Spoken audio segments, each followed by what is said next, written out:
चले आइए सिवान शहर स्थित डीएवी कॉलेज मोड़ के निकट महाकाल कंप्यूटर्स में नामांकन प्रक्रिया जारी है। अधिक जानकारी के लिए कॉल करें 7009497583। नमस्कार, मैं सचिन और आप देख रहे हैं बिहार न्यूज एक्सप्रेस। सिवान सदर विधानसभा से भाजपा के प्रत्याशी होंगे ओम प्रकाश यादव, पूर्व सांसद और भाजपा के प्रदेश उपाध्यक्ष ओम प्रकाश यादव जी सिवान सदर विधानसभा से भाजपा के प्रत्याशी बनाए गए हैं।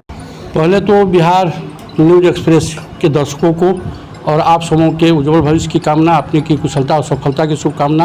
और पार्टी ने मेरे जैसे साधारण कार्यकर्ता को इस लायक समझा, इसलिए प्रदेश नेतृत्व और केंद्रीय नेतृत्व को इसके लिए हम धन्यवाद देना चाहेंगे। भाजपा के विधायक प्रत्याशी हैं सिवान सदर से, किस तरह की चुनौतियां रहेंगी? देखिए, आज पूरे देश में और सिर्फ देश में ही नहीं, दुनिया में नरेंद्र मोदी की लोकप्रियता, एनडीए सरकार की लोकप्रियता सर चढ़ करके बोल रहा है। हमें नहीं लगता है कि कोई चुनौती मिलेगी। निश्चित रूप से सूबे में नीतीश कुमार के नेतृत्व में सरकार बनेगी। गौतम बुद्ध और महावीर का बिहार, जो पहले अपराधियों के कुकृत्य से कलंकित अपमानित होते रहा है, उस सूबे को सजाने और संवारने की काम हमारे एनडीए सरकार ने किया है अपने 15 साल के शासनकाल में।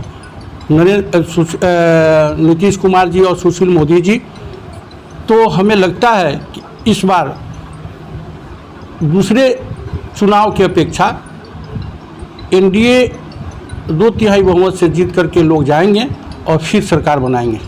पहले आप पूर्व सांसद रह चुके, 10 वर्ष तक सांसद रहे, तो एक पूरा जिला का प्रतिनिधित्व करते थे। अब एक सदर विधानसभा का प्रतिनिधित्व करेंगे, तो क्या लगता है सदर विधानसभा में विकास की गति जो है वो बढ़ेगी? सिवान शहर की बात अगर करें तो हम आपको बता देना चाहेंगे कि हमने 4 करोड़ रुपया अंबेडकर छात्रावास के लिए लाए हैं, जिसका टेंडर हो चुका है VMEC हाई स्कूल के बगल में।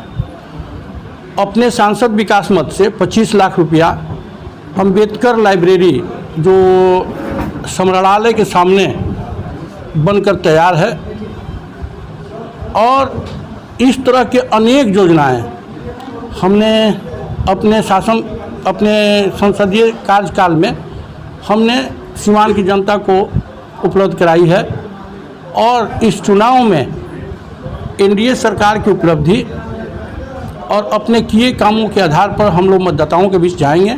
हमें पूर्ण विश्वास है कि यह सिवान देश के प्रथम राष्ट्रपति राजेंद्र बाबू, हिंदू मुस्लिम एकता के प्रतीक मौलाना मलिक साहब, वीर शहीद उमाकांत सिंह और महाभारत के योद्धा द्रोणाचार्य का यह धरती जिस तरह आपसी वर्चस्व की लड़ाई में रक्त रंजित हुआ है, वहाँ शांति बहाल करना मेरी पहली प्राथमिकता होगी।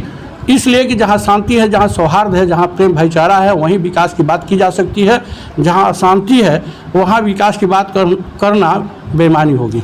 भाजपा के निवर्तमान विधायक हैं व्यासदेव प्रसाद, ऐसी संभावनाएं जता रही है कि जब उनका टिकट अब कट चुका है तो वो निर्दलीय प्रत्याशी के रूप में मैदान में उतर सकते हैं। देखिए, वो हमारे माननीय विधायक हैं और हमारे गुरु भी हैं। हम पार्टी के एक साधारण कार्यकर्ता है। हमने कहीं न पटना न दिल्ली हमने टिकट मांगने नहीं गए।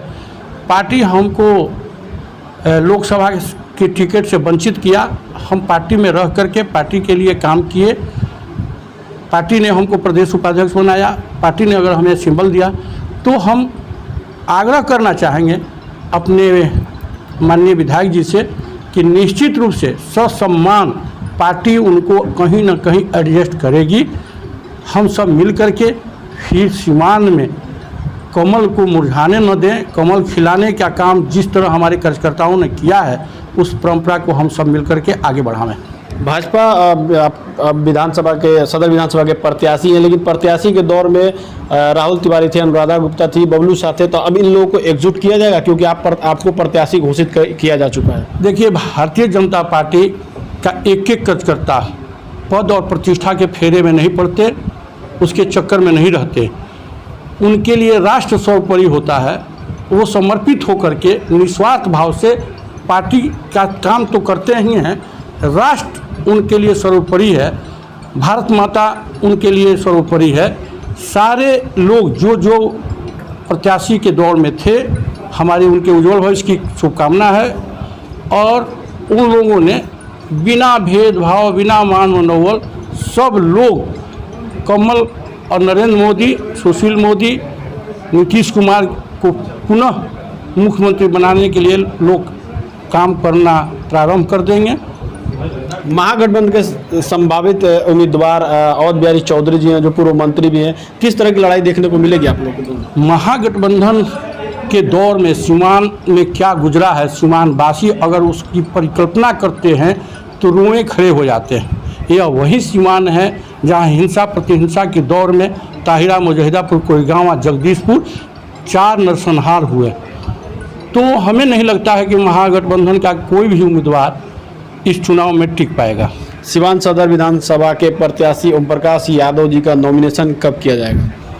मेरा नामांकन 15 तारीख को सुबह 10 साढ़े 10 बजे होगा। हम सिवान के मतदाता बंधु से हाथ जोड़कर विनती करते हैं, निवेदन करते हैं कि आइए हम सब मिलकर के एक वैभवशाली राष्ट्र, वैभवशाली प्रदेश और शांति सुकून का जिला हम सब मिलकर बनावें। सारे शरीफ गोलबंद होकर के मतदान करें एनडीए प्रत्याशी के रूप में और 8 विधानसभा हम यहाँ से जीत करके एनडीए प्रत्याशी को जिताएंगे। तब जाकर के गौतम बुद्ध और महावीर का बिहार फिर विकास के पथ पर जो अग्रसित है आगे बढ़ते रहेगा। बहुत बहुत धन्यवाद। तो ये ओम प्रकाश यादव जी थे, जो सिवान सदर विधानसभा से भाजपा के प्रत्याशी बनाए गए हैं। 15 तारीख को ये अपना नामांकन पत्र दाखिल करेंगे और लोगों से जनसंपर्क कर रहे हैं, लगातार लोगों को अपने पक्ष में वोट देने की अपील कर रहे हैं। अब देखना है कि भाजपा के सदर विधानसभा के प्रत्याशी ओम प्रकाश यादव पर जनता कितना विश्वास करती है। सहयोगी जगन्नाथ के साथ सचिन कुमार, बिहार न्यूज़ एक्सप्रेस, सिवान।